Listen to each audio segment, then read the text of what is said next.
Hi guys, my name is Aki and welcome back to my channel.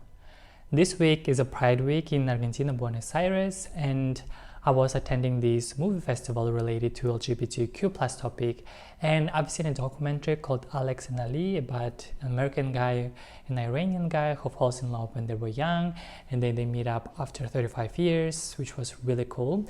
And then I thought to myself, why don't I make my own list of my favorite LGBTQ plus movies? So this video is going to be about that. The movies that I'm going to talk about, they are feature movies, not BLs, not documentaries, because I haven't watched many of them. So here's my top 5 favorite LGBTQ plus movies. On position 5, we have a movie called John Guns, English translation Boys, shot by Misha Kemp in 2014. It's a movie that tells a story of two teen athlete boys who fall in love with each other, Seeger and Mark. It's touching and spectacular film for its profound simplicity.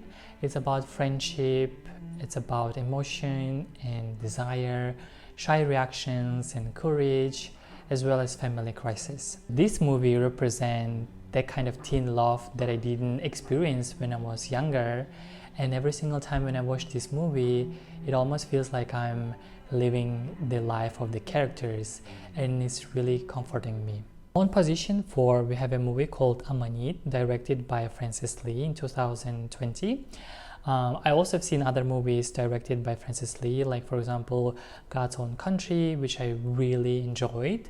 But this movie is the only lesbian movie in my list, and there is a huge reason why. So the plot of the story is happening in 19th century England. A fossil hunter, Mary, she works alone in the southern coastline. She's searching for common fossils, and then she sells them to tourists. When a wealthy visitor entrusts her with the care of his wife, Charlotte, she's played by Saoirse Ronan, one of my favorite actors out there. Proud and relentlessly passionate about her work, Mary initially clashes with her unwelcome guest. But despite the distance between their social class and personalities, an intense bond begins to develop, compelling the two women to determine the true nature of their relationship. Someone who studied archaeology back in the days, I really enjoyed the aesthetics of the movies, like hunting for fossils and ammonites is something that I would like to do with myself. And besides that, of course, Saoirse Ronan, I really love the way she acts, and I've seen most of her movies, I think. On position number 3, we have Brokeback Mountain.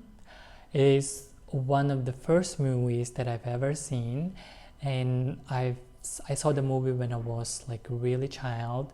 There was a CD disc with 12 movies inside of it, and Brokeback Mountain was one of them.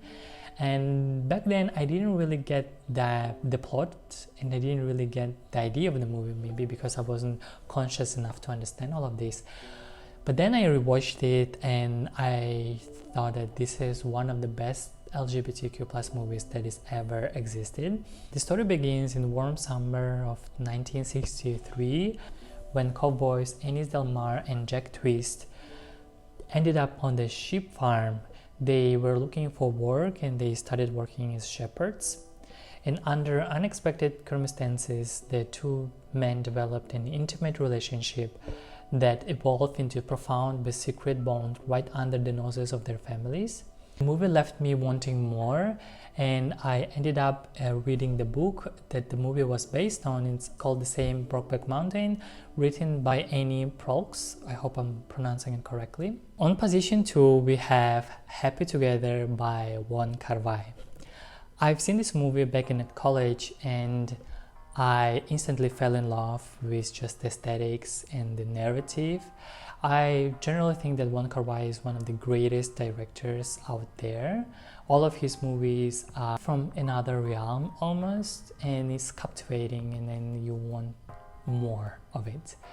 So the actions of the movie are happening in Argentina, which I'm currently at, and I would never think that I will end up one day in the same city where this movie was shot. I'm actually planning later on to maybe make a video where I will visit the places the movie took place in and maybe try to find the apartment where they live or something like this. So I will try to make something about it. Anyways, the plot of the story is about Yu-Fei and Po Wing, who arrive in Argentina from Hong Kong, and they take to the road for a holiday. Something is wrong and their relationship goes adrift.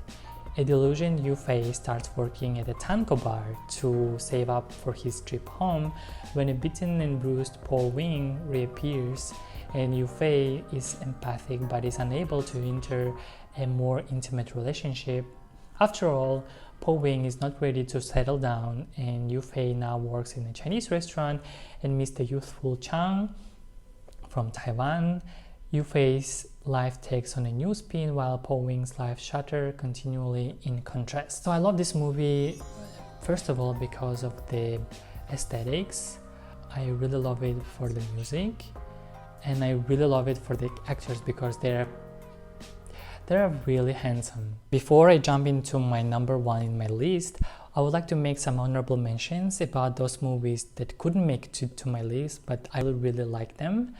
So first of all is Call Me By Your Name, 2017, a film by Luca Guadagnino. If I had any memories about hot summer Italy, somewhere in rural area, I think that will be this movie. And I could almost smell and taste this movie because it was that picturesque. The other movie is A Single Man, 2009, shot by Tom Ford. I really love this movie because it's really stylish, without the need to huge spectacle to move us, and the ending was truly touching.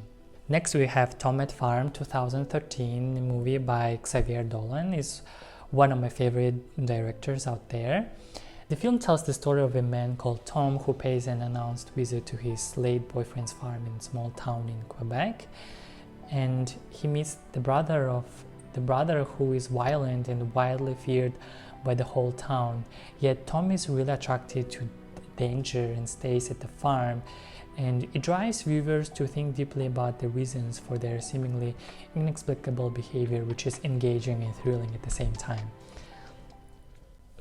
And finally, we have the best LGBTQ plus movie, in my opinion, is a movie called Burning Blue by DMV Greer, shot in 2013.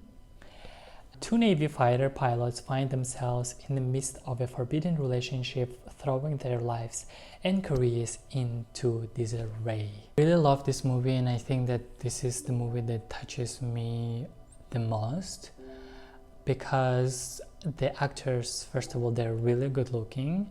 Daniel and Matthew, they are Navy pilots that people usually will fantasize about.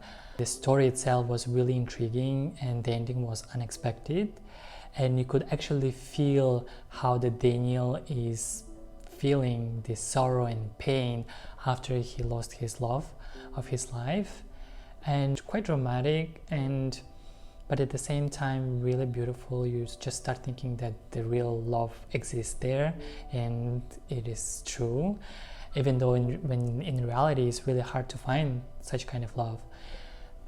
I think the interactions between the two main characters, they are sometimes really shy and awkward, and I think this is what drives me in. When they were at the skyscraper trying to take a photo of Empire State Building, that interaction was so pure, like a pure child.